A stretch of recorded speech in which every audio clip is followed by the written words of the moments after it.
Okay, let's jump in. We're heading down the Nile today, way south of Luxor, about 100 kilometers or so, So Upper Egypt, yeah. to a town called Edfu. And the reason we're stopping here is, well, it's home to something truly remarkable. The Temple of Horus at Edfu, it really is like stepping back, isn't it? An amazing window into ancient Egypt. It feels incredibly preserved, and we've got a whole lot of material archaeological reports, travel guides, academic stuff, visitor notes. Right, a good mix to try and understand what makes it so special. It's from the Ptolemaic period, which is fascinating in itself, Greek rulers building these huge Egyptian temples. So our goal here is to really pull out the key details from all this information.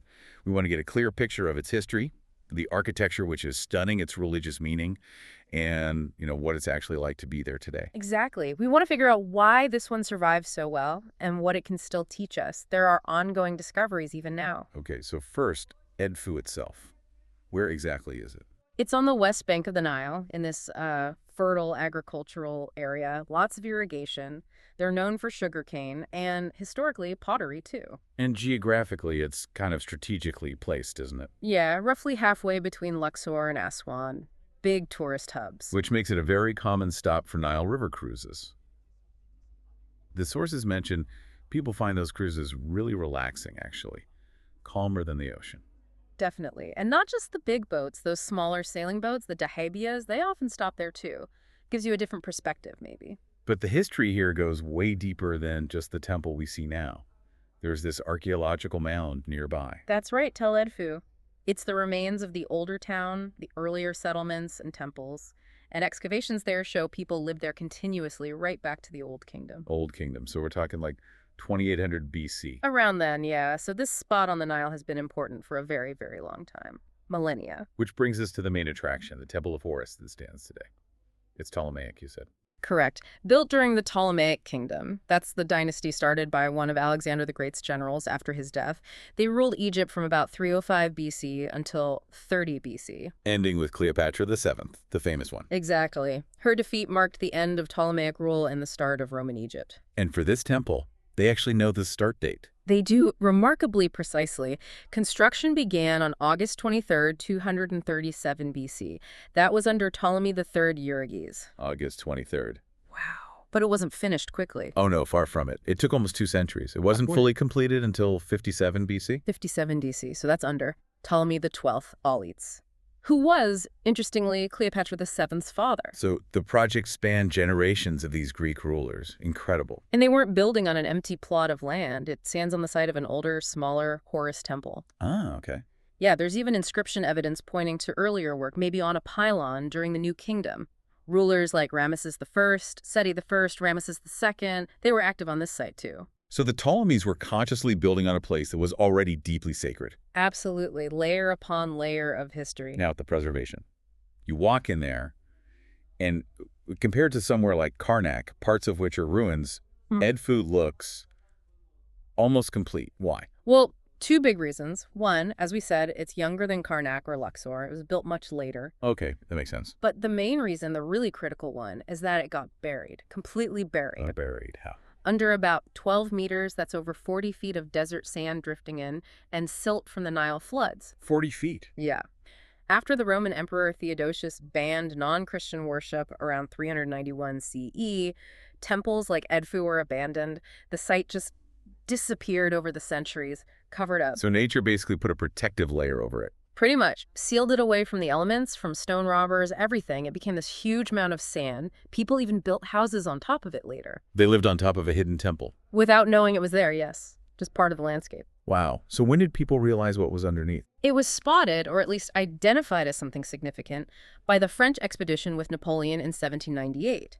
But actually dizzing it out was a massive job. I bet. That didn't really start until the 1860s. The French Egyptologist Auguste Mariette led that excavation, and as the sand came away, this nearly perfect temple emerged. Like unwrapping a gift from the past. Exactly. And that preservation lets us see the architecture so clearly. It's all sandstone blocks. Which, the sources note, can be a bit tricky, right? Sandstone is porous. It is, yeah. It soaks up groundwater, and if that water has salts dissolved in it, the salts crystallize inside the stone and cause it to crumble. That's why managing water levels around the site is so important for conservation today. Got it. But architecturally, what's striking is that it looks so traditionally Egyptian, even though Greek kings built it. That's a key point. The design deliberately mimics the styles of the much earlier pharaonic periods. It's almost like a statement. Why would they do that? Why not build in a Greek style? Politics, mostly, and religion. The Ptolemies were foreigners. They needed acceptance, especially from the powerful Egyptian priests. Ah, okay, so building in the old style showed respect. Exactly. It showed they were legitimate successors to the pharaohs, upholding tradition, honoring the gods of Egypt. It helped solidify their rule. And the scale definitely says pharaoh. It's enormous. How big did you say? It's about 137 meters long, 76 meters wide at the front, and parts of it, like the pylon, reach up to 35 meters high. You feel that size right away at the entrance, that massive gateway, the pylon. Oh, yeah.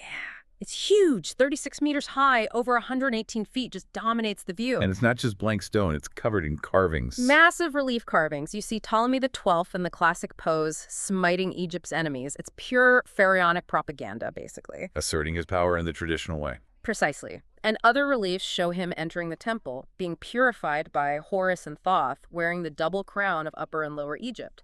Every image reinforces his legitimacy as pharaoh. And those giant falcons flanking the entrance. Granite falcons, yes, representing Horus himself, guarding his house. So you pass between the falcons, through the pylon, and you're in. The outer peristyle courtyard, big open space, surrounded on 3 sides by columns. 32 of them. With those beautiful tops, the capitals. Blossom and palm capitals, yeah. Very elegant. This courtyard was the most public part of the temple, where ceremonies involving the community might happen. And the walls here have reliefs too. They do.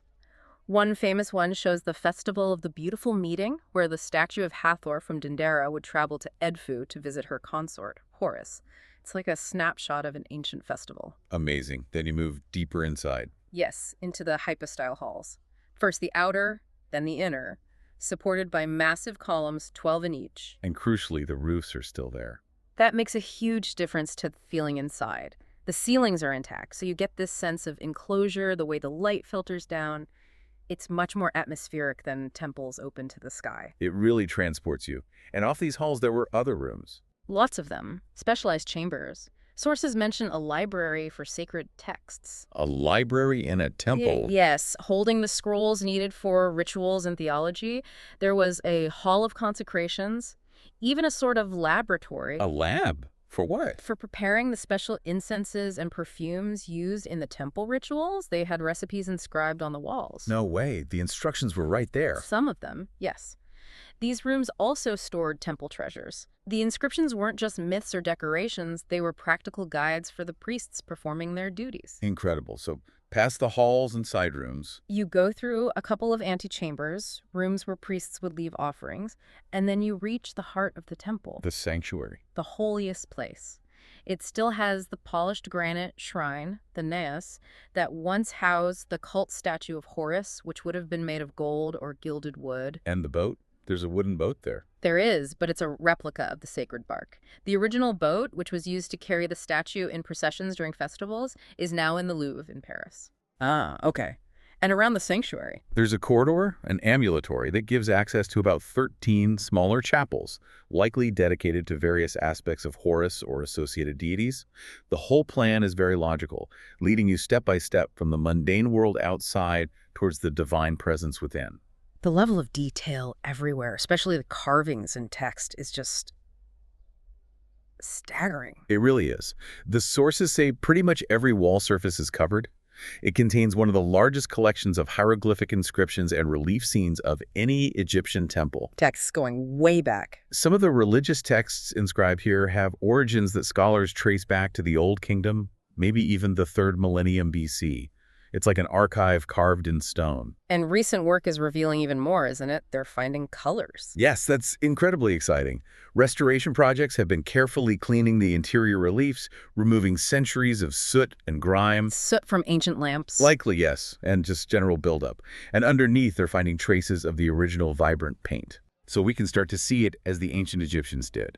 not just bare sandstone. Exactly. The colors are bringing out details you couldn't see clearly before: patterns on clothing, the specific items being offered, and perhaps most spectacularly, they've found traces of gold leaf. Gold on the carvings. Yes, gilding on figures of gods on royal crowns and jewelry. Wow, that must have looked incredible. Think about it. Ancient texts describe the flesh of the gods as being made of gold. So imagine sunlight catching those gilded surfaces in the dim temple interior, or torchlight flickering across them. It would have made the divine figures seem truly radiant, almost alive. A powerful, mystical effect. Definitely. And the paint revealed something else too, about how they worked. Right. The sources mention finding instances where paint was used to sort of touch up the carvings, to correct small mistakes or imperfections in the stonework. Like quality control. The project director called it ancient quality management. Yeah. It shows they were really focused on the final visual perfection, even if it meant using paint to smooth over a slip of the chisel.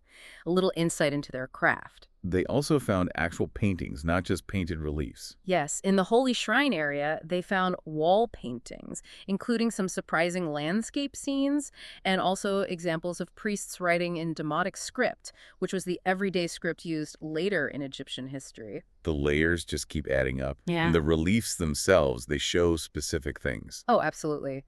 You see the pharaoh depicted interacting directly with the gods, making offerings. Sometimes you can identify exactly what's being offered, like a leg of beef or a specific type of bird. It's not just generic, it's illustrating actual ritual practice. And the cleaning process must be so delicate. Extremely. They're removing dirt, bird waste, soil, even things like snail trails that accumulated over the centuries. And a big problem is salt. From the groundwater we talked about. Exactly. The salt gets drawn up into the porous sandstone and crystallizes, causing the stone to flake and crumble. So a huge part of the restoration is desalination, carefully removing the salt and stabilizing the remaining colors. And they're documenting everything digitally. Which helps with studying the inscriptions too, I imagine. Immensely. It allows for much more accurate readings and translations. And tackling that groundwater problem was key. Hugely important. They installed this system of gravity trench drains around the temple. How deep? About 65 meters long, and it successfully lowered the water table by over 3 meters. That pulls the damaging salty water away from the foundations and the lower walls, letting the stone dry out and preventing further decay.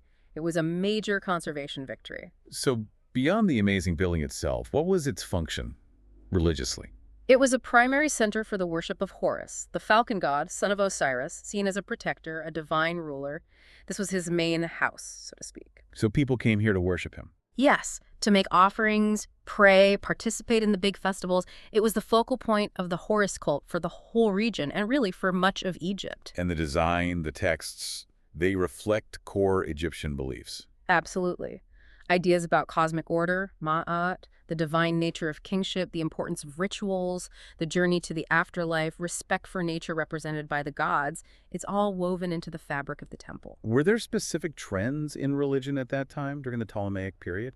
Yes, the sources mention that the first millennium BC saw a real growth in the popularity of the Osiris myth and his family. Isis and Horus became hugely important, along with other child deities. Edfu fits right into that trend. And the Greek Ptolemaic rulers, they encouraged this. They actively supported it. As we said, it helped legitimize their rule. They poured money into building and maintaining these massive Egyptian temples, patronized the priesthoods. So it was a mutually beneficial arrangement. To a large extent, yes.